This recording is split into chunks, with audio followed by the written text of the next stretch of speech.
AITA for wishing the guy who attacked me died. Tagging as NSFW just to be safe.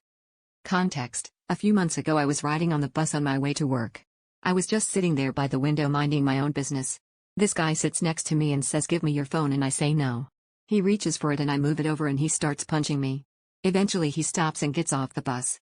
I immediately go to security and tell them what happened and filed a report with the police. They told me since it was with a closed fist it was aggravated assault, which is a felony. There are cameras on the bus, but of course I never heard back from them. Keep in mind too, this happened in broad daylight, so not like the footage is too dark to see. The guy chipped a tooth and gave me a concussion. I had to miss a week of work to recover. Fast forward a little bit, I'm talking about it with my girlfriend and mention I hope that guy dies in the least flattering way possible, and the people sent to collect his corpse make jokes at his expense while cleaning him up. She says this is a terrible thing to say and acts almost offended by this. Keep in mind, I wasn't calling for him to get the death penalty. I'm not even a fan of the death penalty, but that's a different thing. I wasn't calling for someone to kill him.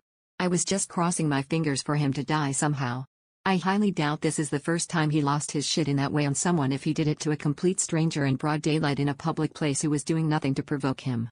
I highly doubt he was on his way to volunteer at the soup kitchen and just had a meltdown. My assumption is this guy is probably pretty bad and I'm not the only person he's harmed. I don't think the world would miss him much if he passed away either by his own actions or some accident. I don't think my wishes have any impact on anything. If they did, he probably would have left me alone after he tried to grab my phone, or he would have just left me alone altogether. But what do you think? Am I the asshole here? Personally, I wouldn't blame anyone for what they wish happens to someone who harmed them, especially if they were a total stranger and they did nothing to provoke them. But tell me if I'm wrong on this.